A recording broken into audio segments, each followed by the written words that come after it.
will start for Brother Alvin to give some introductory Okay, for thank you very much, his Boss, introduction. our head admin, moderator, and operator of tonight's debate. And for our friends here inside, Mike James, Anthony, and TJ, and especially to my friend here from USA, Mr. Brad Alexander Santos of the Baptist Church.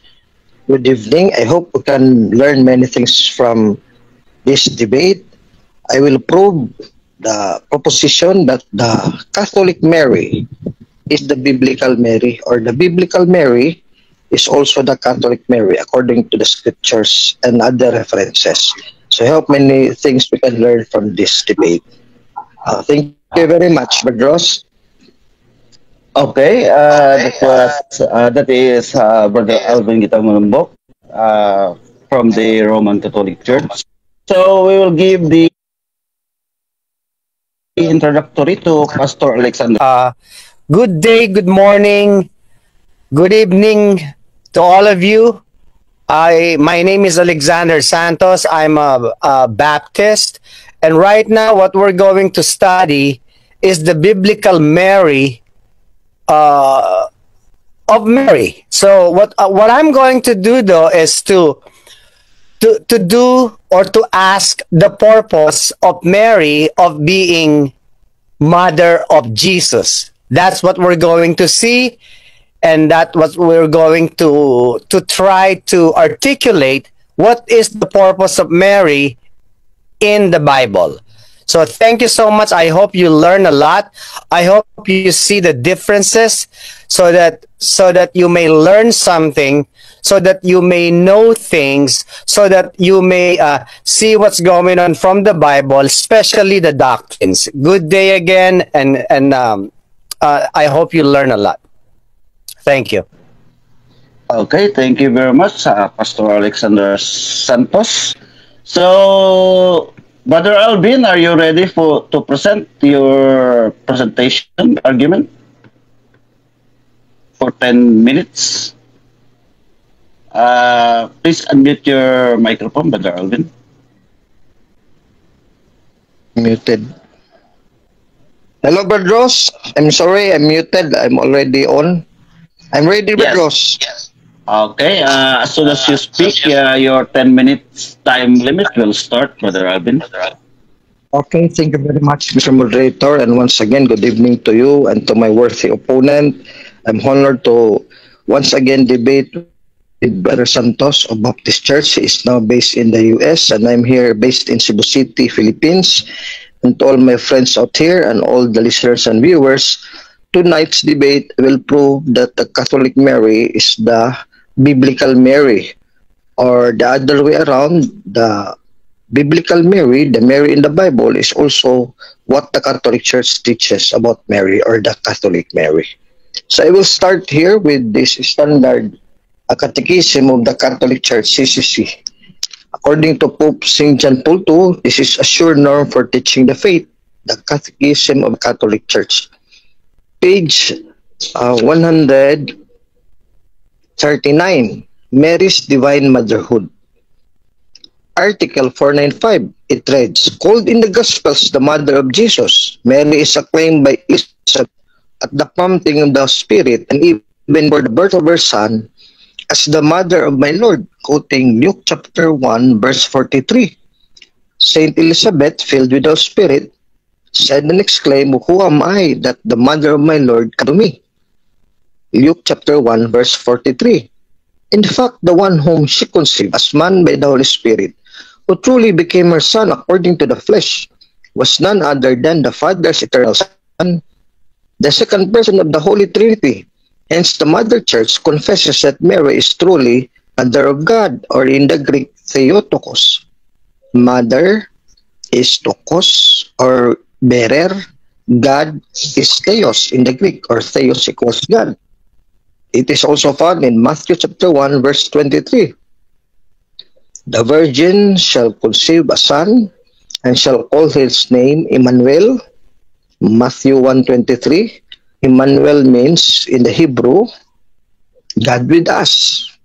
meaning this Emmanuel, the child, is Jesus Christ, is also called in another name, God with us, Emmanuel. So Mary is the bearer of God with us. So Theotokos is there in Matthew 1:23. So she is really, the biblical Mary is truly the mother of God. Luke 1:43 and then Matthew 1:23. Now here in page after divine's motherhood is also Mary's virginity. Article 496 after Article 495, page 139 of the Catechism of the Catholic Church. Let us also read also the verses here quoted by the Catechism of the Catholic Church. Article 496 on Mary's virginity reads, from the first formulations of her faith, the Catholic Church has confessed that Jesus was conceived solely by the power of the Holy Spirit in the womb of the Virgin Mary. Luke 1:34, 35. Affirming also the corporeal aspect of this event, Jesus was conceived by the Holy Spirit without human seed, quoting the Council of Lateran Council 649. The fathers or the church fathers see in the virginal conception in the sign that it truly was the Son of God, who came in humanity like our own. The Saint Ignatius of Antioch at the beginning of the 2nd century says, "You are firmly convinced about a Lord who is truly of the race of David according to the flesh, Son of God according to the will and power of God, truly born of the Virgin." Matthew chapter 1 verse 23, quoting Isaiah from the Old Testament 7:14, "Behold, God will give you a sign." This is a sign from God. What sign? "A virgin shall conceive a son, and you will be called name the son Emmanuel, or meaning God with us." That is quoted by Matthew 1:23, letter by letter or literally, referring to Jesus and to Mary, the mother of Emmanuel. Was truly nailed to a tree for us in his flesh and therefore displayed. He truly suffered as he is also truly risen. Now, is ever virgin, 499 in page 140 of the Catechism of the Catholic Church according to the scriptures also. The deepening of faith in the virginal motherhood led the Church to confess Mary's real and perpetual virginity, even in the act of giving birth to the Son of God made man. In fact, Jesus Christ's birth did not diminish his mother's virginal integrity, but sanctified it, and so the liturgy of the Church celebrates Mary as Aperthenos, in the Greek Aparthenos, the ever virgin. So it is written, the word virgin, the word Parthenos, is also in the Greek Septuagint, Isaiah 7:14, and then in Matthew 1:23 in the New Testament Greek, Parthenos, or the Virgin. So that's why we call her as Catholics Ever Virgin Mary. Now, Mary is also not only the Mother of God, immaculately conceived, and then she is also the Immaculate Conception. Article 490 CCC, based on the scriptures, states, to become the mother of the Savior, Mary was enriched by God. 5 minutes. Gifts. Thank you very much, Badros. Also played such a role. The angel Gabriel at the moment of the Annunciation salutes her as full of grace. In Duhairam's version and even in the King's version, it is written letter by letter, literally, when the Saint Angel Gabriel saluted Virgin Mary, she said, "Hail, full of grace, the Lord is with you. Blessed are you among women, and blessed is the fruit of thy womb, Jesus." Luke 1:40. Luke 1:28, verse 42, and verse 48 also. In fact, we're able to give the that she wholly born by God's grace.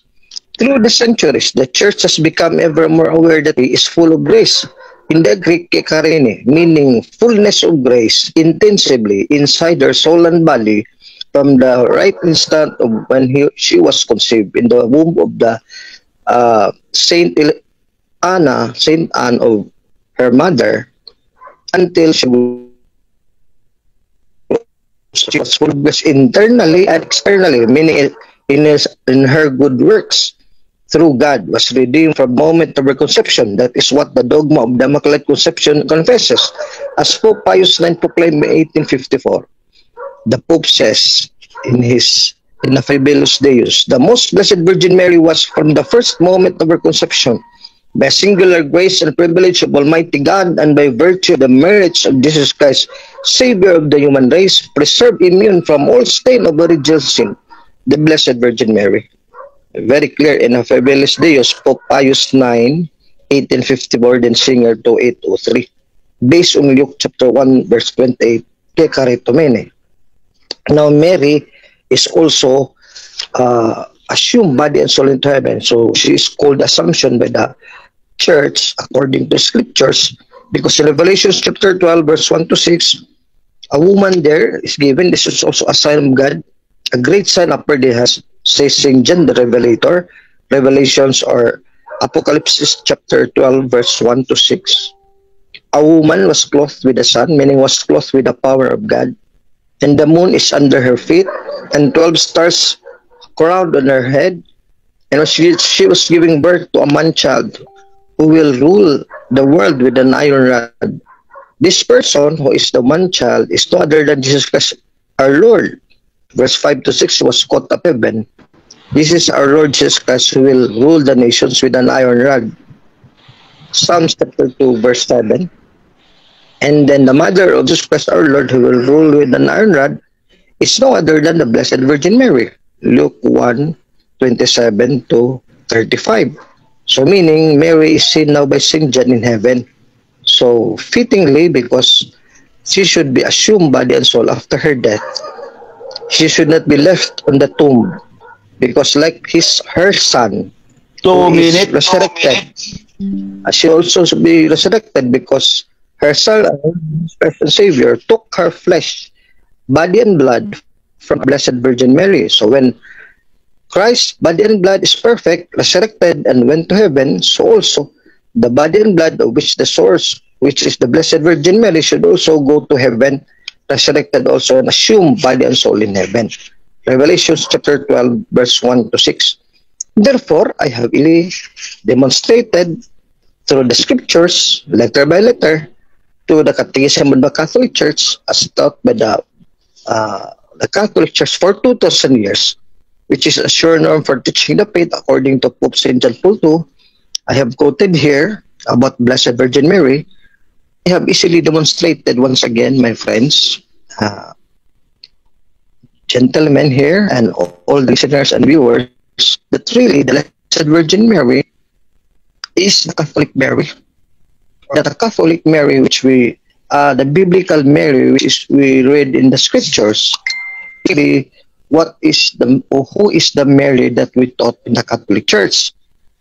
Now, before I end, because I have only a few seconds left, I would say that in reverse and converse, the Protestant Mary or the Baptist type of Mary is not the biblical Mary. It is the Catholic Mary that is the biblical Mary. And all other Protestant versions of Blessed Virgin Mary is not the true Mary of the scriptures, only the Catholic Church.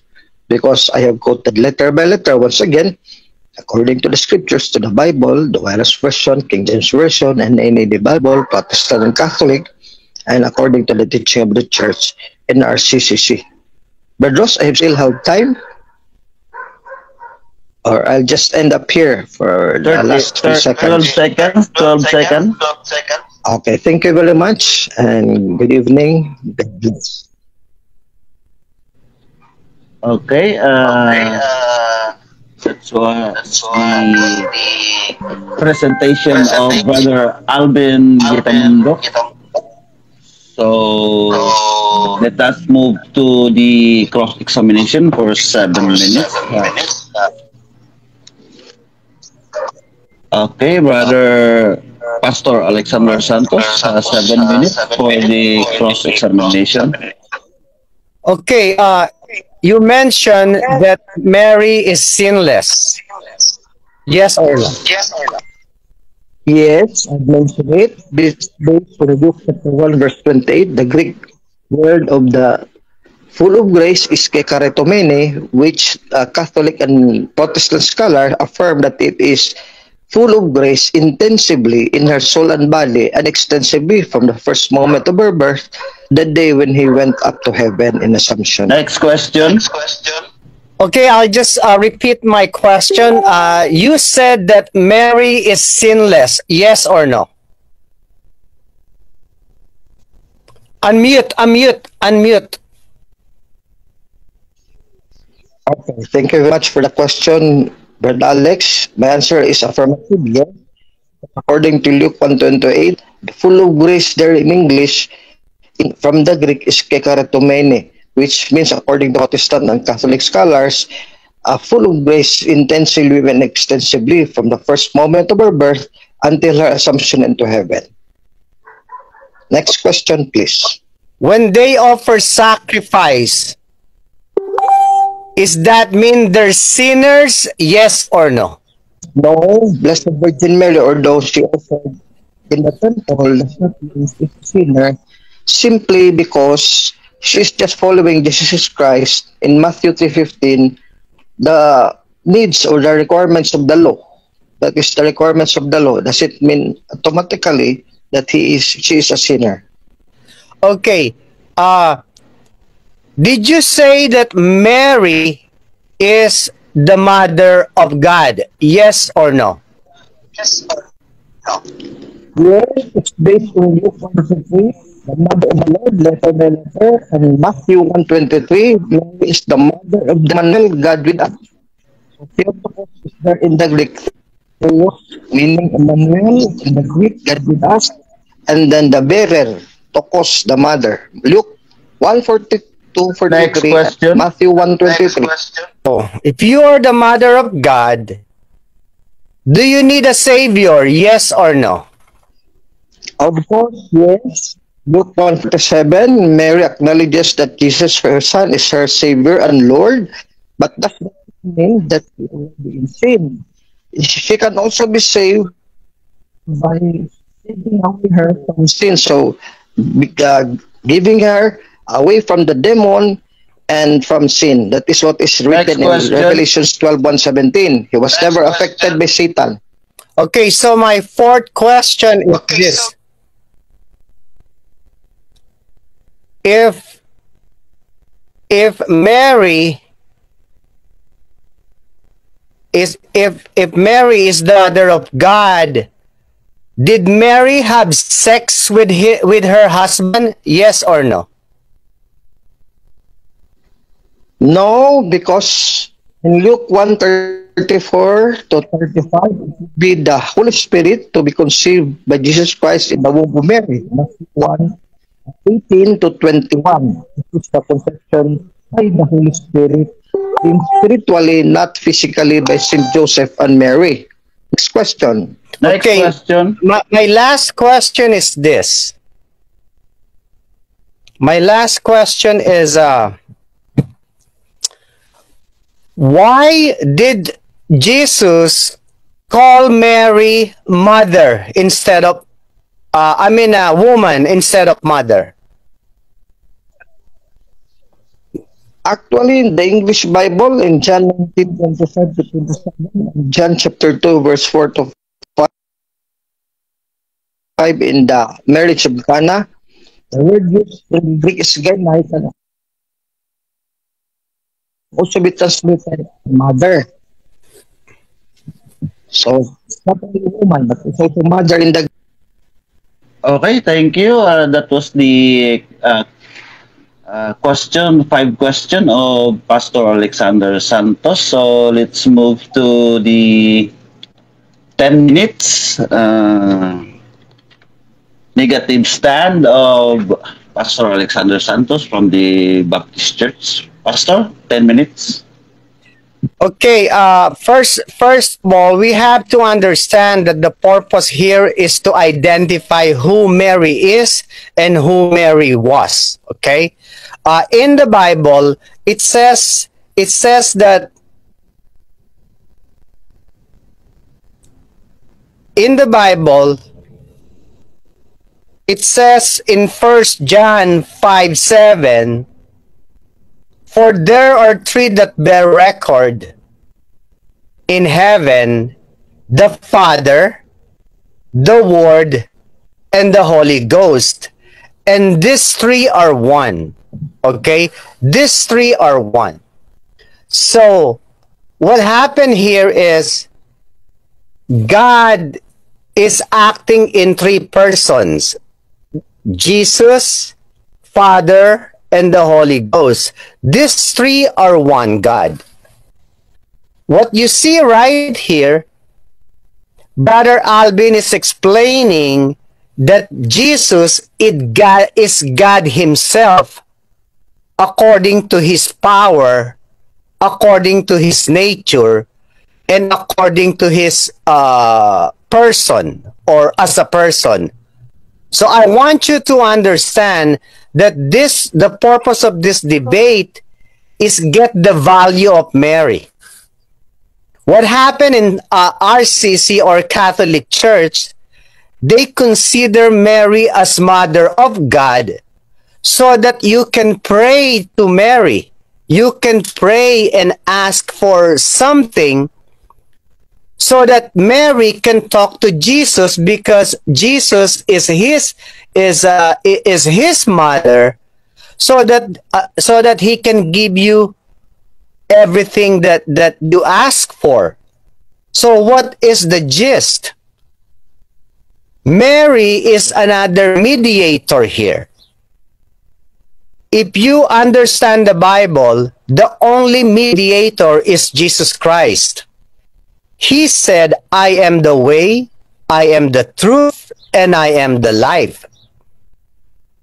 If you ask anything in my name, it shall be given to you. I am the Christ. I am the way. So what happens with Alvin's presentation, half of it is true, half of it is untrue. How do you identify that? When Mary is asking for the wine for the first, I think that's the first sign that Jesus did. If Mary is Mother of God, she doesn't have to talk to Jesus about the miracle or the first miracle. Why did she need to ask Jesus for the miracle? You know why? The answer to this is the power of God the Spirit. The power of God the Spirit from Old Testament, He prophesied that there will be a miracle birth of Himself. God manifested in a flesh, because God can do everything. And then God manifested in a flesh in Jesus' name for the purpose. What is the purpose? To save the world. How does He need? What does He need to save the world? It's because of the blood sacrifice. No matter what you do, Mary cannot save you. No matter what you do, Mary is not a mediator. No matter what you do, no matter what you pray for, you ask for, Mary cannot give it to you.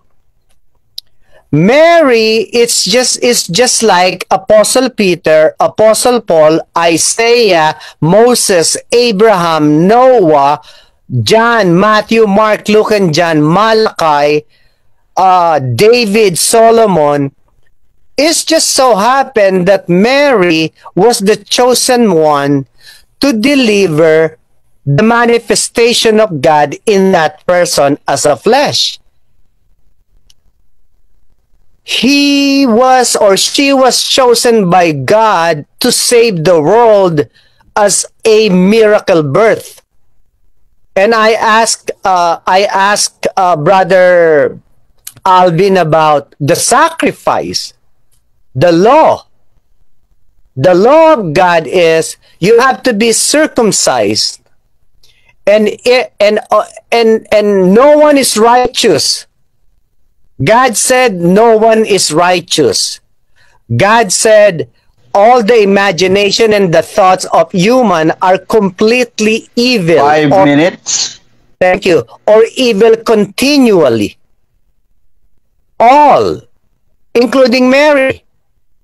If Mary is God, he should not do a sacrifice. He should not sacrifice anything. But then again, he made or she made sacrifice for her sin. Now, if Mary is mother of God, then why does she need a savior? Isn't that, if you are God, if you are mother of God, you have the same qualification as God. So, and it says here, all of the male who were born that time of the Old Testament were holy to God. But then there was a process of adapting or accepting what happened that time. It's under the law. If you are under the law, you are under the supervision or the commandments of God that you have to follow. Okay, that you have to obey. All the thought and the imagination of human are completely evil or evil continually. Mary is a human being. The only thing that Mary has an exemption is she was chosen by God, as well as Paul was chosen by God, as well as Peter was chosen by God to preach to the Jews and Gentiles, as well as Paul to preach to the Gentiles and to the Jews. So to preach to the whole world. So you're trying to imply here that Mary is biblical. I agree with that. I agree that Mary is biblical. But what is the purpose of Mary? That should be the question. Can he save souls? I mean, can she save souls? Can she mediate us? The answer is no. You know why? Because Mary herself needs a savior.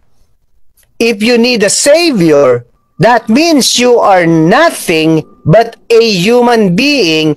You are nothing but a follower of God. So how do we prove this? Luke 1:47. This is Mary's statement. And this is Mary speaking. And my 2 spirit minutes. had rejoiced. Thank you. And my spirit had rejoiced in God, my Savior. Why did he say in my Son? Why didn't she say that I can save myself? Why? This is where you get confused as far as the Catholic or the RCC's understanding, especially you, Brother Alvin. You are making Mary as the mother of God because Jesus declared himself as God. What you don't understand is the wisdom of God. This is the way of him, God the Spirit, to save the world. So what happened now? We have the apostasy and heresy by saying and thinking and preaching to these people that universal church is the church of the world. But when I ask you, is the universal church the only group of people that will be saved? If the answer for that is yes, then it's a lie too. Because Jesus himself said, whosoever believes in me shall not perish but have eternal life. So again, The reason why Jesus is here, and Jesus, God the Father, used Mary to deliver Jesus so that he can save the world. If you proclaim that Mary is the mother of God, you have to prove to me that Mary saved herself, or at least Mary can save other people. That's what I want to hear. I'm ready for the questions. Okay, thank you. That was Pastor Alexander Santos. Okay, let's move on to the 7 minutes cross-examination, Brother Alvin. Okay, thank you very much, Brother Alex.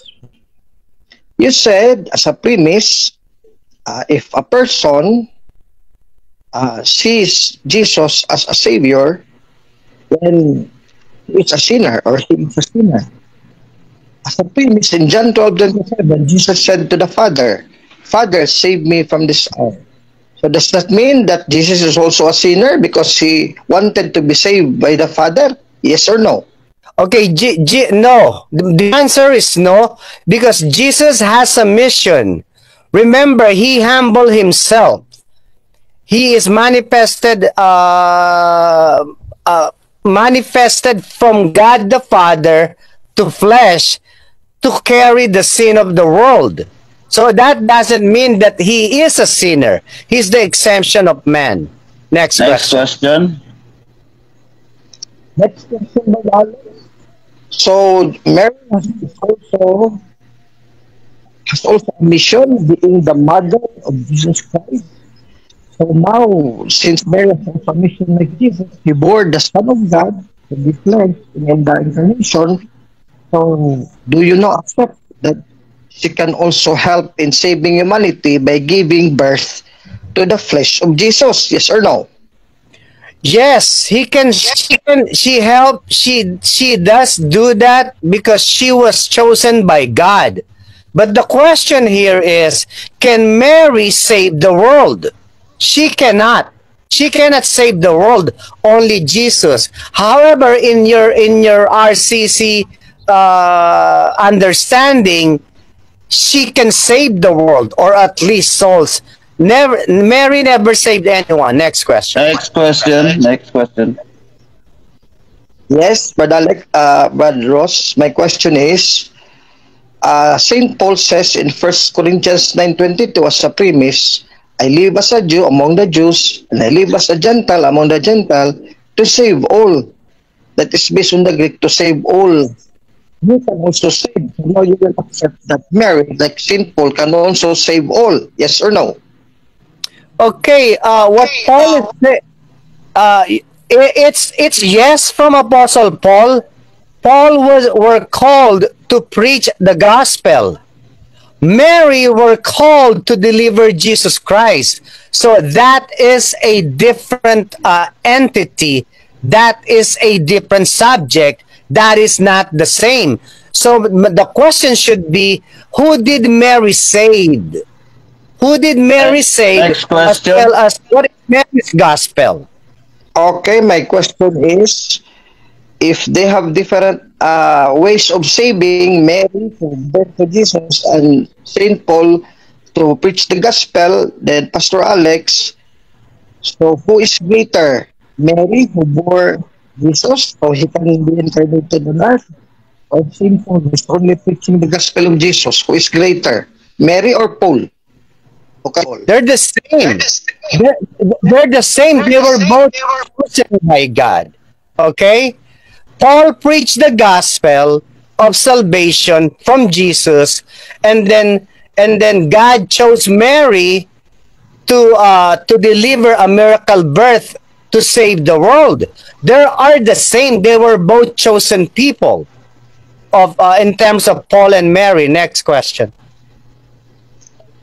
Where can you read in the Bible that Mary is the same as Paul? Can you read that in the Bible that the saving capacity or the saving ability, humanity is the same? You have that chapter and verse cited? You don't have chapter and verse, yes or no? There is. There is. You can read it. Jews, Jews are chosen people. Mary is a Jew. Paul is a Jew. And there's still a chosen people now. You can read that in the Bible. Next question. Next question. So do you mean in the chosen people of God, the queen and king are the same as the people in the kingdom of Israel? Yes or no? Yes, if they're chosen people, they are all chosen people. But it will be depending on their action. It will be depending on their action. God raised up the Jews for him to be known. They were Jews. They were chosen people. Mary is a Jew as well as Paul is a Jew. So they were chosen people. Next question. For God. Next question. Next question, in Galatians 4:26, Paul affirms that the mother of the soul who is already in heaven is greater than all. So now you will affirm that Paul affirms that Blessed Virgin Mary now in heaven is greater than himself. Yes or no? Galatians 4:26. Okay, greater than all. Yes, you're right, but greater than all from what? From what? Is it from salvation? Greater than all for what? Because she's the only one can deliver. Paul cannot deliver Jesus. So she is greater than all in that kind of sense. But who did Mary save? Did Mary preach the gospel? So Next question. Paul is greater than all when it comes to that. Okay, thank you very much, Brother Alex. My next question is, do you believe in Matthew 1:33 that Mary gave birth to Emmanuel, God with us, the mother of God with us? Yes or no? Yes, I believe that. She was a Jew, chosen people. She never saved anybody. But Paul was chosen to preach the gospel of Jesus Christ. So Paul is greater than Mary to save the Jews. I mean, to save the Jews and Gentile. Not Mary. Mary is not a savior. Next question. Isn't it as a premise in John 2:1-11 in the marriage law that Mary saved the couple by suggesting to Jesus to give more wine to make a miracle? Yes or no?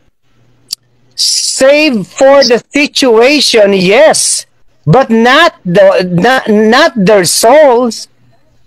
Mary saved to talk to Jesus because if Mary is God, she should have just made the wine. Why does she need to talk to Jesus? Time's up. Okay, let us set the time limit, 10 minutes time limit for the rebuttal stand of Brother Alvin Gitamundo. Brother Alvin, your 10 minutes. Please mute everyone, including Pastor Alex. Mute everyone here, including Ben Alex. I'm muted now. I'm muted. I can start? Okay, I can still hear you. Okay, I'll start. So thank you once again, Pastor Alex, my good friend, Baptist member with Eastern USA. Very good response. So Pastor Alex is here honest na and to reply honestly with my very important and honest questions also. So here is the rebuttal. Stand so I can speak here anything that I want to share. Now, from the previous cross-examination or inquiry, it is very clear that Pastor Alex affirmed everything that I have taught in my first stand. When I asked him in Matthew 1:23 or even in Luke 1:42-43, let's just say, does Mary is the mother or the bearer of the Emmanuel or God with us, Theotokos in the Greek? He affirmed yes. So that settles the matter in the mother of God by Blessed Virgin Mary, according to the Catholic teaching, according to the scriptures based on Matthew 1:23. Because Brother Alex did not say no, she's not the mother of the Emmanuel. So that means that I have proved that first point. Now, second point, I asked him if the Blessed Virgin Mary, according to you, sees Jesus as her Savior, would that mean she's also a sinner? That is his premise, that if somebody asks Jesus to be saved by Jesus, it means that he needs a Savior, and then he or she is a sinner. So that is the premise of Brad Alex. So I went to Jesus in John chapter 12, verse 27. Jesus also asked the Father, Father, save me from this time, this moment. It is also written, Hebrews 5:7. In the days of his flesh, he makes prayers to the Father so that God would save him from death. And God saved him from death. Hebrews 5:7. So does that mean Jesus is a sinner because the Father saved him? No. So that also means, therefore, that Mary, when she accepts Jesus as Lord and Savior in Luke 1:47, it is fallacy of non sequitur. It does not follow. It is fallacy of assumption non probata. You only assume that she is a sinner, but your principle, according to Jesus, as an exemption, Jesus is not a sinner, but Jesus asked the salvation from the Father. John 12:27 and Hebrews 5:7. So you're also affirming indirectly, or do you deny vehemently, that Mary is also a sinless person like Jesus? Because how can you get a sinner body from a sinless body from a sinner body? So which means Job chapter 14 verse 4, the principle is this.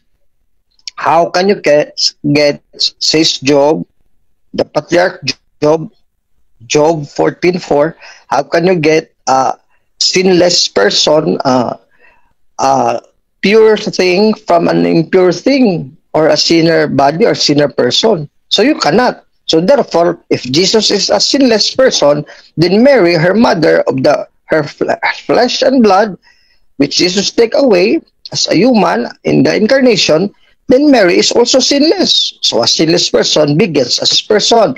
A sinless person, Jesus, comes from a sinless person, is also Mary.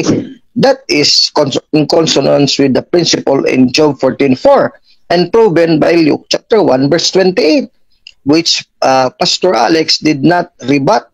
Luke 1:28, the kekaritomene, or the full of grace, which means, according to both Protestant and Catholic scholars, simply means Mary is full of grace, filled with grace intensively and extensively, or internally in her soul and body, that the first instant of her conception in the womb of Blessed Anne, her mother, until she died and went to heaven in Assumption, intensively and extensively, internally and extensively. That is what kekaritomene, or Luke 1:28, full of grace means, and it is not applied to any person, the Greek word kekaritomene.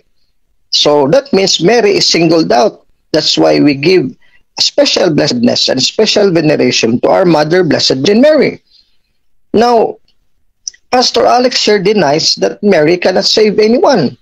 But when I quoted 1 Corinthians 9:22, that St. Paul says, based on the Greek, that to the Jew and to the Gentile, he can save all, both Jews and Gentile. Pastor Alex affirmed that Paul, yes, affirmed, can save all, Jew or Greek or Gentile, through the preaching of the gospel. So how much more Blessed Virgin Mary, who gave birth to Jesus? Because Jesus is a Savior. The Savior cannot be born if Mary did not consent to be the mother of the Savior, to give birth to the Savior, and to take care of the Savior 9 months in her womb. 5 and then, minutes. when Jesus was still a little child, from birth until Jesus started his personal ministry when he was at the age of 13, Luke 3:23. So a mother is very important in giving birth to our Savior, the mother of the Savior, meaning Mary can also save, but not through herself, but through her Savior, Jesus, which she gave to the world. So Mary can also save all through by giving birth to Jesus, and that is greater. Because St. Paul and Brad Alex Santos did not deny that Galatians 4:26, St. Paul affirms that the mother from above, which means Mary, Revelations 12:1-6, Mary is already in heaven with Jesus, his son, with the king, because he's the queen of heaven, one with 12 stars, Revelations 12:1. So which means that St. Paul affirms that Mary is greater than himself.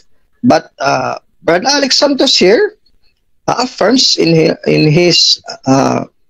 cross questioning that they are equal. No, they are not equal. St. Paul says Mary is greater than himself. That is very clear. Galatians 4:26 and then Luke 1:28, because St. Paul is not full of grace like Mary, which is full of grace in Luke 1:28.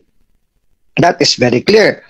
Now, Brother Alex also cited that Mary offered in the temple for her purification. To inform everyone, the offering of Mary is not offering for her sins. No, that is also offering for the childbirth that is giving birth to Jesus. And Jesus is clean and sinless. So would that mean that she offered 2 turtle doves because she's poor with Saint Joseph offering to the temple? Would that mean that not only Mary is a sinner, and also Jesus was also a sinner? Would follow, because the offering is also for Jesus, her son, in which he gave birth in Leviticus chapter 12, verse 1-8. Read Leviticus chapter 12, verse 1-8. That is only a physical purification ceremony to confirm that a woman really survived in giving birth and is well and alive and is not sick, and also the child is healthy and not sick. So that is physical health and physical cleanliness and purification. That is not with the soul's purification of sins. Pastor Alex here did not understand what is meant by Leviticus 1-8, an offering in the temple in Luke chapter 2, verse 22-24. Fallacy again of non sequitur. It does follow that if Jesus is being offered to turtle doves by Mary because she's giving birth to Jesus, both of them, the son and the mother, does also mean that they are also sinner, both of them, Jesus and Mary. Oh, fallacy of non sequitur. It doesn't follow. Fallacy also of assumption na probata again, because you still have to prove that Mary has really committed a sin. You cannot just accuse Mary that over Dalvin, because it is written here in the scriptures that all have sinned and fall short of the glory of God. Therefore, Mary is a sinner. If all means all, then Jesus is also a sinner. So, assumption of non-probata. That does not mean that there is a general rule. All is used, general rule. There is no exception. There is always an exception to a general rule. That's why Jesus is an exemption. Not all are sinners. Jesus is an exemption. There is another exemption, Mary, because she is full of grace. Luke 1:28, for example, all would die based on Romans 6:23, because all have sinned. But Enoch and Elijah did not die. So there are two exceptions, not only one exception, Enoch and Elijah. So there could also possibly be two exceptions from sin, according to the general rule in Romans 3:23. So that is the exemption. Jesus, number one, he is sinless, 1 John 3:4. And Mary also her mother, because Luke 1:28, she is full of grace. So Jesus is full of grace also like Mary, John 1:17. So which means the fullness of grace of Jesus is also the fullness of grace with Mary. Luke 1:28 equals John 1:14-17. John 1:14-17, the sinlessness of Jesus equals to the fullness of grace with Mama Mary, Luke 1:28. So I have proven Mother of God, Luke 1:40-43, and then Matthew 1:23. No problem with Brother Alex. So if Brother Alex at least will affirm even one of these cardinal dogmas of the Church about the Blessed Virgin Mary, so the case is solved. Now he says that what is the purpose? The purpose of Mary is to help save humanity by being the Mother of God. That is the purpose, like St. Paul, like you, Brother Alex. You want to preach the gospel to save all. So you have also your purpose. Mary has also the purpose. So we could not negate the purpose of Mary. Jesus has a purpose, and the Mother of God has also a purpose. In John 19:25-27, Jesus gave Mary, her mother, to everyone on earth. Receive your mother, son. Son, here is your mother. Mother, here is your sons. You are all sons and children and daughters of Mary. Thank you very much, Brad Ross. Thank you very much. I'm ready for the That was, cross-examination. Brother Alvin Gitamundok of the Roman Catholic Church. So let us move to the cross-examination by Pastor Alexander Santos for 7 minutes. Pastor?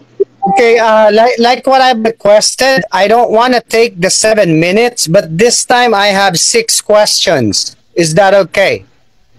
Okay. It has echo. I want to ask questions so it's that clear. Okay. Okay. My first question is this: before you said Mary offered sacrifice, and then you explained it why. My first question now is: did Jesus offer sacrifice to God? Yes or no? My answer is yes. Jesus makes sacrifice to the Father, but he is sinless. So Mary also makes sacrifice to the Father, and she's also sinless. They are both the same because Mary is full of grace and contented. Jesus raised John 17. Next question. Okay. My next question is this: did Mary have or has a gospel or ministry or preaching to save the world? Yes or no? Yes, first and foremost, she said, I am the handmaid of the Lord. Be it done to me according to every word of God. Luke 1:8. So which means that Mary is the first gospel preacher when Gabriel gave her the first good news. Yes, that's the gospel. She's the first preacher.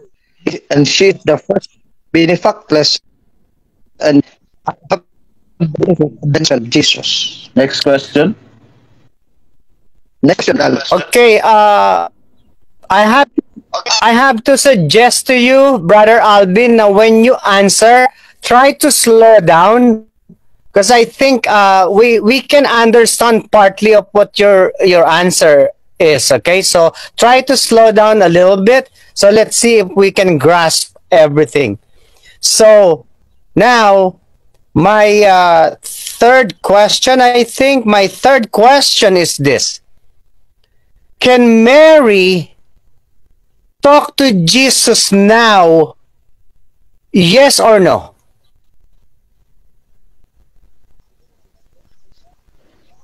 Yes, Mary can talk well to this now because Jesus is in heaven. Luke 24, he went back to heaven by assumption.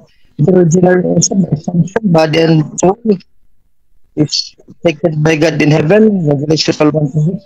So let's be contact with the saints and the elders in Israel in heaven, the prophets now in heaven. So Mary can also talk with the Son. The Son can also talk with the Mother. Next question, Brother Alex. Okay. Uh, Universal Church is Mother Church, RCC. Yes or no? Of course, yes, Brother Alex, because it is written in Hebrews Acts 9:31 in the Greek, Hemenon, Ecclesias Catholis, Church Catholic, Catholic Church, Ecclesias Catholis, kay Judias, kay Galileas, kay Samarias. In Hebrews 12:23, in the Bible, pangkalatang pulong at iglesia, meaning the whole universal church. Okay. This is my last question, and please slow down. Okay. In you said Universal Church is Mother Church also. You said yes. In Universal Church as Mother Church, do they wear purple garments in that Mother Church? Yes or no? No, our church wore white. No, not purple, but white, according to Revelation 7:9-14. Because we whiten our soul with the blood of Jesus to the sacrifice to the Mass. This is my body, this is my blood. Matthew 26:26. We were the church purchased by the blood of Jesus, Church of God. Acts 20:28. We wore the white shirt in heaven. Into heaven, the women saints and the men saints all wear white in heaven, not purple. Purple is Babylon, and it belongs to the world, and it belongs to other religion, not the Catholic Church. The Ecclesias Catholicos. So, Brother Alex, that ends my Okay. Yeah, answer to you. I just want to say this. Is this not your uniform from the priest or no? My last bonus question. Okay. Yes, but it's only for a time, especially in Lent, to have the memory of the death of our Lord. The symbol of purple is death. So Jesus Christ died on Good Friday, so our priest wore that purple color, but not all throughout the year. All throughout the year, our priest wore white clothes. Okay, Thank you I'm very done much, with, Brother. I'm done with my question. Okay, Brother Alvin, please mute yourself. So that is the cross-examination for the rebuttal. So let us move on to the negative rebuttal stand for 10 minutes. Pastor Alexander Santos. Okay, first of all, my questions are not very harsh, but I'm glad that the answer is what I expected. Of The first thing is Jesus offered sacrifice of himself to save the world, while Mary offered sacrifice of turtle doves. Okay, so those are two differences. I said, does Mary preach the gospel? He said yes. But what he said was, it's not a gospel. It's about the deliverance of the Savior. I hope you see my point here that Mary is not a Savior. That Mary doesn't have a gospel. Okay? Mary was chosen to deliver a miracle birth, which is Jesus, which is God manifested in a flesh. I hope you guys understanding this. This is very important that a lot of people are getting a wrong information in terms of their own doctrines using other books. Okay? I said, can Mary talk to Jesus now? Yes or no? He said yes. Because it says in Luke, in the book, right? But come to think of it right now. Can you pray to Mary and let Mary talk to Jesus? Or you'd rather pray to Jesus or to God in Jesus' name? Guys, open your eyes here. Can you pray now to Mary and said, Mary, can you please talk to Jesus? Mary, I need money for my kids. They need to go to school. Mary, can you please talk to Jesus? Is that what Jesus said? Did Jesus say that? No, right? What did Jesus say? You have to call and pray in my name. So where is now Mary getting into this? I hope you guys getting me. They use Peter also there to pray to Peter. They called him Saint Peter. They prayed to Paul to pray to Saint Paul. They prayed to San Roque. They prayed to a lot of them. Okay? So, I ask this question. Universal Church is Mother Church, yes or no? He said yes. So now, where is Jesus Christ here as the Savior? So now I want you to understand that the RCC, or the Catholic Church, Mary is the God, the Mother of God, and Jesus is the secondary. So you're praising Mary rather than Jesus here. You respect Jesus, but from Albin, Brother Albin, he said coming out of his mouth, and he cannot take it back, that universal church is mother church. So this will become a Christian church, but it has to go to Mary first. So it's just like you pray to Jesus in Mary's name. Okay, you guys understand now? I hope you're getting the point. The last question that I ask, in universal church, which is the mother church, do they wear purple garments? Yes or no? In the beginning, he said no. That's what he said. But I asked for extra considerate question showing a picture of a purple garments. He said yes, they wear it, but in a special occasion, some kind of the death or something, there when they celebrating something or the death of Jesus Christ. So they wear that purple. If I am not mistaken, you can correct me later on. You do this purple on the death of Jesus Christ. You celebrate the death, and you also celebrate the life, which is probably you wear white. Okay? So this is the system of the RCC, which is the mother church. You mentioned something about the revelation. Revelation is nothing but a prophecy.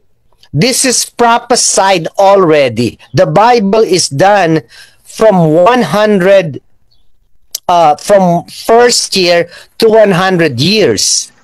5 minutes. Most likely, in 1 century, which is 100 years, the Bible is done. Prophesied is being said. A lot of prophesied things happened already. But this prophecy that I'm going to read to you has not happened yet. This is regarding the mother church. And I hope you guys see this. Remember, Universal is a mother church. There is a prophecy from that mother church. This is in Revelation. I didn't have the verses, but where is this? No verses, but I'm going to read it, okay? And the woman, this is a prophecy. So woman is, when you see Revelation, you have to use the wisdom of God. Okay, you have to use how God do say it. What does God mean about it? Why did he reveal it to Apostle John? And the woman was arrayed in purple and scarlet color. Whose woman is this? We can say the universal church because it's a woman that you praise there. But this is what the Bible says. And the woman was arrayed in purple and scarlet color and decked with gold. Who is decked with gold now? When you go to Catholic Church, Mary is decked with gold. Garments is purple that they're using. And precious stones, isn't that they put stones that's so expensive, then somehow people are stealing it because it's valuable? And pearls. Have you seen that pearls? She has pearls. Somehow it's God also. Having a golden cup. The universal church. The priests, do they hold the golden cup? This is prophesied already from 100 years, from the 1st century. In her hand means the universal church. Who is in her hand is the universal church. It's the priest. And full of abomination and filthiness of her fornication. What do you see inside that church? The priest and the nuns. They're full of fornication. Who owned this? The mother church. What is the mother church? The universal church. This is prophesied here. It's telling you. 5. And upon her forehead was name written, Mystery 2 Babylon. minutes. Mystery Babylon, the mother of harlots and abomination of the earth. Mystery Babylon. Why? It's from Babylon, dinala, or they brought it to Rome. That's why they called it mystery. But it hasn't revealed yet. It's just being prophesied. On 6, this is Revelation, guys, okay? I just didn't put the chapter. And I saw a woman drunken with blood of the saints. This is the one who's gonna rise as Antichrist, stating, prophesied, and I saw a woman drunken with the blood of the saints. Who are these saints? These are tribulation saints, who will, some of them will get out of tribulation, who follow Jesus, faith of Jesus, and the commandments of God, or of Jesus, and with the blood of the martyrs of Jesus. And I saw her, I wondered with great admiration. So this is what I'm trying to say. The mother church is prophesied, which is my brother Alvin is teaching you that Mary is the mother of God. There is no such thing as mother of God. Mary is used by God to deliver and save the world. Mary hasn't saved anybody. Mary doesn't have any gospel. Mary doesn't have, she has a ministry to deliver God, and she even say, talk to Jesus about the miracle. If she is God, which I put it down because I also curse Mary to be God. Paul said, if you preach any other gospel than what I preach, let them be accursed. So in Jesus' name, Mary is God. Ay sinusumpa ko yan. It's a curse.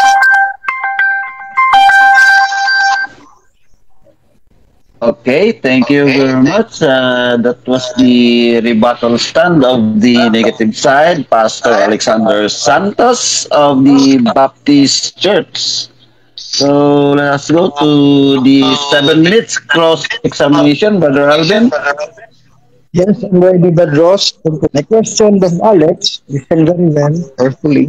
It's that, do you believe and affirm earlier ago that the Universal Church is the Ecclesias Catholicos or the Catholic Church based on Acts 9:31? The Universal Church is the Catholic Church or the Mother Church? Yes or no?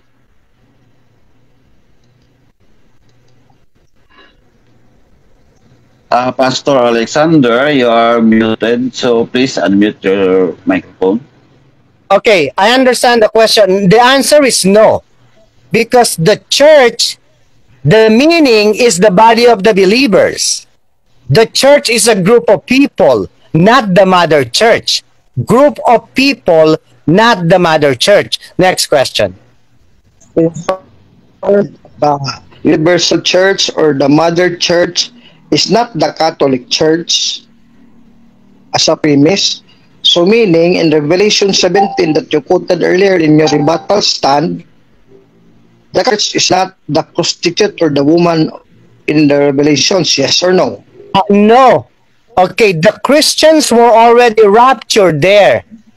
From chapter 1 to chapter 5 of Revelation, you will see Christians. From chapter 22, there are no more Christians, but tribulation saints. Next question. And the question, Brother Alex, is this. So, it is not the Catholic Church who wore purple in Revelation 17 because that was scarlet. So, Brother Alex, do you now affirm that you are lying when you say the Catholic Church is the Mother Church there in Revelation 17 because we don't wear purple? Yes or no? No, I'm not lying. I'm just reading the Bible where it's prophesied there. It says about mother And you said RCC is the mother church. They were purple. They put pearl. They put garments. So I was just reading what the Bible says, so I'm not lying. Next question. Okay, my next question is, Pastor Alex, you do not wear scarlet. The woman there, both Protestant and Catholic scholars, meant scarlet woman, not purple woman. So the scarlet woman is not Catholic Church, yes or no? Or you will insist on your lying that the scarlet woman is the Catholic, yes or no? No, no, because Protestant and Catholic that you mentioned, they were business people. They're not from the Bible. They made their own doctrines outside from the Bible, because I don't see that from the Bible. I use your Bible too, which is King James Version. I just read what it says. It's a mother, it's the harlot, where pearl. Next question. Next question. My question is, Alex, can you read in Revelation 10 and Revelation chapter 18, the woman is the Roman Catholic Church letter by letter. Can you read it? Yes or no? No, I cannot read the Roman Catholic. I cannot even read Catholic in that Bible. But in your Bible, you can read Catholic. I'm just reading what is prophesied. A woman, which is universal church from what you said. That's what I have read. No Catholic from the Bible, but in your Bible there is. We have two different Bibles. Next question. Next question. Next question. The woman in Revelation 17 is the Roman Catholic Church. So now you will insist in your lying to us that the woman in Revelation, the scarlet and purple woman, is still the Roman Catholic Church. When you read the Roman Catholic Church letter by Revelations, you will still insist in your lie, yes or no? No, I'm not lying. I'm just reading what the Bible says. The universal church is mother church. You said yes. They're wearing scarlet, purple color. Yes. They're wearing pearls, garments. I'm not lying. I'm just reading it. Next question. Next question. Where is the word church there in Revelation 17? Is there a word church there? Pastor Alfred lying, yes or no? No, I'm not lying. Only place that you can use, you can do the mother who use purple, who use golden cups, who use pearls, is only the Catholic Church. No one else. You are the only one wearing golden cups and scarlet color, purple, and pearl. Universal. Next question. Next question. So firm that you cannot read the word church there in Revelation 17. So question, you will insist that it is still church, mother church in Revelation 17. When you cannot read the word church, you will in Revelation 17, you will still insist your lie. Yes or no? I'm not gonna insist I'm lying. Yes, I'm just reading it. And if you look and understand the wisdom of God and the prophecy, you claim yourself as Mother Church. You claim yourself you use purple color. You claim yourself you use pearl. So all of you, all of that written is pertaining to your church. Okay, thank you very much. So that was the end of the rebuttal from the first speaker and the second speaker. So the topic is, I will prove that the Mary of the Catholic is the biblical Mary, Mother of Jesus Christ. So let us go to the summary conclusion for 5 minutes. Pastor Alexander Santos for 5 minutes. Okay, once again, I want you to understand, all of you, that the purpose of this debate is to introduce Mary is in the Bible, Mary is biblical. I have nothing against that. Mary is biblical. But Mary is like Apostle Paul, is like David, is like Moses, it's like Noah, It's like Peter. It's like Apostle John, Matthew, Mark, Luke, and John, Malachi, Ezra, name it. Mary was just like them, chosen by God for God's purpose to save the world. Remember this. During the Old Testament, he uses the Jews from Abraham, Hebrew, to make him known. But because of sinning after sinning after sinning, God prophesied that I will choose someone which is a virgin to deliver Emmanuel, which is God is with you, meaning God is with us. And you can call him Counselor and God. So this is a prophecy. This is a prophecy, guys, that God uses humankind. God uses the sinners from Adam and Eve. So now, Brother Alvin is fighting right here. He is trying to impose that Mary is the mother of God. Mary is not the mother of God, like what I said before. If Mary is the mother of God, why did Mary say, I magnify the Lord, the Savior who saved her? If you are a mother of God, you're not you can save yourself. Jesus said this, I will lay my life to you and I will take it back. How come Mary didn't do that? How come Mary is dead? How come she didn't rise up as the mother of God? Where is her power? So this is what I'm trying to tell you, that the RCC, they have the heresy and apostasy of doctrines in our time. That is biblical too. Heresy and apostasy. Jesus is the only mediator. And we are saved spiritually. And I want you to understand that the meaning of the church is the call-out assembly. It's not the physical Catholic Church. It's not the physical Baptist Church. No, don't get yourself wrong. It is not the Baptist Church building. It's not my building. It's the body of the believer. When you believe in Jesus Christ, you will become a body of the believers, which is Jesus is the head. But when you go to Catholic Church, the head is Mary. It's not Jesus. Read and replay this. The head of Catholic Church is Mary, which is the mother church. And there was a prophesied about the mother church. It didn't mention church. It mentioned mother. What did it say? Wearing purple scarlet color. What is that? Catholic. Having a golden cups in her hand. What is that? Catholic.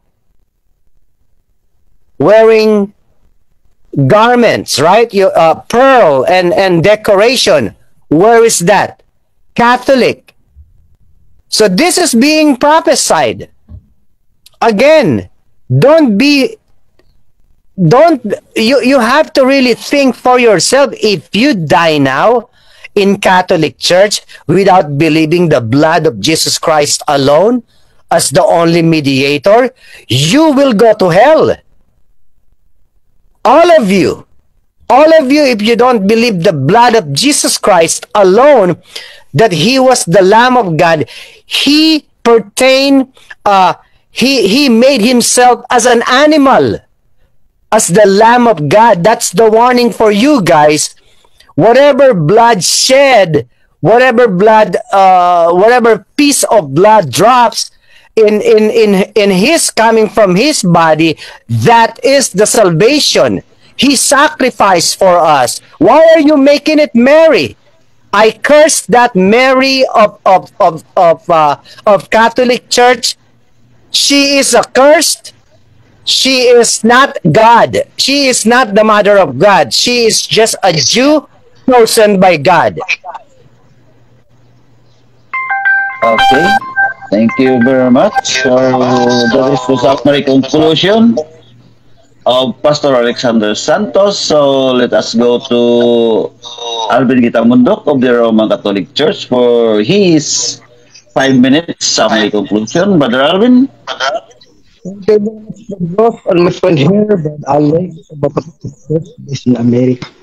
And all our listeners and viewers of tonight's debate. I would like just to point out that Brad Alex is very inconsistent in answering my question. In my first cross, he affirmed Matthew 1:23 that Mary is the mother of God with us, mother of God with us, mother of Emmanuel, letter by letter. Luke 1:42-43, mother of my Lord, which means mother of the Lord God. Luke 1:42-43, 68-69. He affirmed, yes, no problem. And then later on, he denies now until the summary that Mary, no, she is not the mother of God. So which is true? She is the mother of God. Your first answer in my affirmative stand and cross-examination first cross, or now later in the summary that you do not accept and you deny and negate that Mary is the mother of God. So truth is not inconsistent. Truth is consistent. While lies comes from the devil, comes from Lucifer or Satan in John 8:44. You are your father the devil because he's the father of lies. He lies from the beginning because he's the father of lies. And 8:44, meaning lie is inconsistent. You tell something first in the affirmative, and later you negate what you affirm, so you are inconsistent. That is the quality of a lie. That is the quality of truth. John 8:44. Now, Brother Alex is also lying in Revelation 12 or Apocalypse 12:1 that Mary is not in heaven. He claims that Mary is still dead and is not in heaven. No, Mary is in heaven. The vision of the woman clothed with the sun and of the great dragon, her persecutor, Revelation 12:1, and a great sign appeared in heaven. Who is this sign? A woman clothed with the sun and the moon under her feet, and on her head a crown of 12 stars. This is applied to the Blessed Lady. You see, to Whereas version, Catholic commentary, it means that it's applied to Mary. So Mary is now in heaven. So I know Pastor Alex would believe in the rapture. He believes he will be raptured, so meaning he will also go to heaven, body and soul. So that means Pastor Alex, you will be more better and more greater than Mary because Mary is not in heaven and you will be raptured in heaven. We cannot believe that. That is a big lie. There is no rapture, body and soul of Brother Alex in heaven, and then Mary is left on earth in her grave. Now, I asked Pastor Alex, again, another inconsistency here, although he is my friend. In Revelation 17, he uses the color purple. Okay, let's just accept it. But only once used on Lent during the commemoration of death of Jesus on Good Friday, once in a year. But not all Catholics wear purple, only the priest at that Mass during the Good Friday, when Christ died for the sins of the world, offering to God. Now, the scarlet woman is the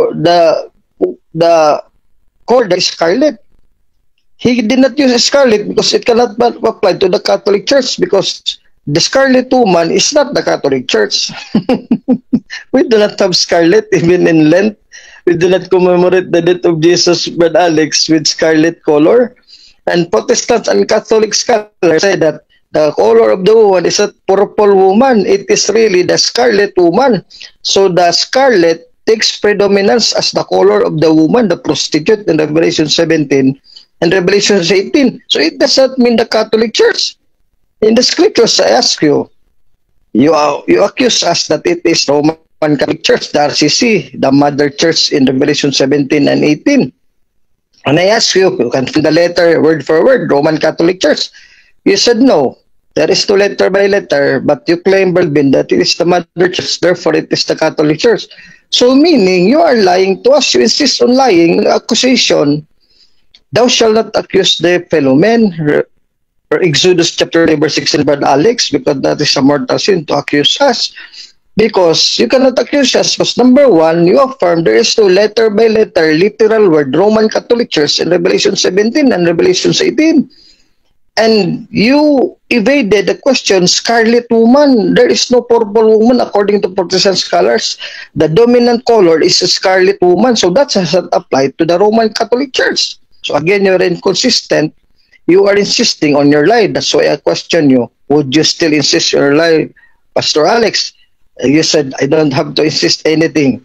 So meaning you will really insist your accusation on us that it is the scarlet woman, although we don't have scarlet color, is the Roman Catholic Church. So that is again a lie that you insist actually, Pastor Alex. I'm sorry to tell you. Now you said that the woman is prophesied in Revelation 17 and 18.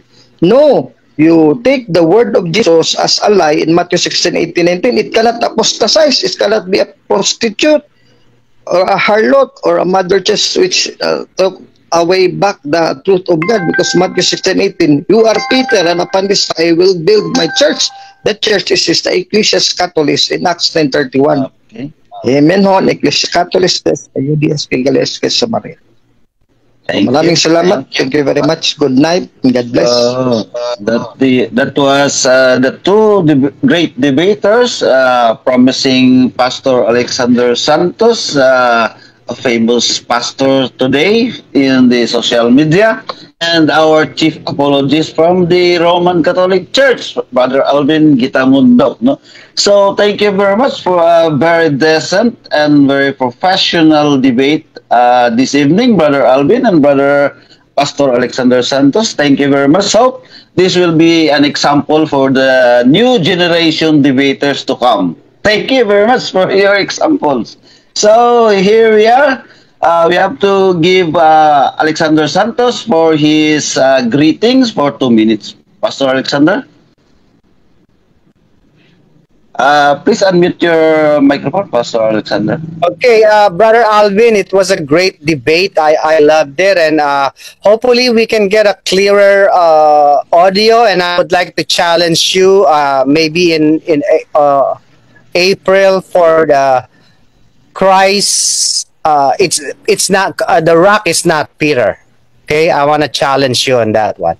Okay, so once again, thank you so much. It's a great debate, and it's a lot of sarcasm, but we are already strong enough to handle and face it. So it was great. It was I would say one of the best debate that I can say to myself, that the composure is controlled. So it was a great one, and thank you so much. Thank you so much. Brother Ross, what should I call you? J Rod or J Ross? What do I? J Rod. Thank you so much. You know my heart. I know your heart. So we have connection on that. I hate Brother Alvin's faith, but Brother Alvin can feel that I love him as a brother. So that's not an issue of hatred. It's just somehow you get to hate your enemy in something, about something, but on when it comes to human thinking, it's about brotherly love. Because again, I always say this: no normal person will say, Brother Alvin, you go to hell. There is no normal person will say that, as well as you're not gonna say to me, you're gonna go to hell, which is, you might probably say, those doctrines will go to hell, which is, we all understand that. For all the viewers, thank you so much. I hope you get entertained and you get some education from what Brother Alvin is fighting for from RCC Apologies, as well as myself from the Baptist, that hopefully next time we can have that the challenge that I'm trying to offer to Brother Alvin. Thank you so much. Good day and good night. Okay, that was Pastor Alexander Santos of the Baptist Church. So, Brother Alvin, 2 minutes for the greetings. Thank you very much, Brother Ross, and So my friend here, Alexander Santos, based in the USA. Very decent and very peaceful debate, wonderful debate tonight. I hope we can have such debate here, and so the other debaters here in Philippine Debaters Association will follow our example for a clear, honest, and decent and lively and a peaceful debate. Thank you very much. I've learned many things from our debate. And I also want to inform you, I have told Brad Rose Casona, our head admin, that for the meantime, this will be my last debate this March because I am putting in place of mine Brad John Paul Cruz to debate for me and Brad G. Sumar Junray of Team Maria to debate for me here in PDA, Philippine Debaters Association. So maybe I will come back later, as you said in April, about Peter as the rock, we will deny it, or you will prove that it is not Peter the rock in Matthew 16:18. I will be fine with that in April. So again, good night. God bless you, Pastor Alex. Take care. And I also love you as a friend. Let us pray for each other so that we can both go to heaven. And also with brothers can go to heaven, all of us here. Bye-bye. God bless. Good night.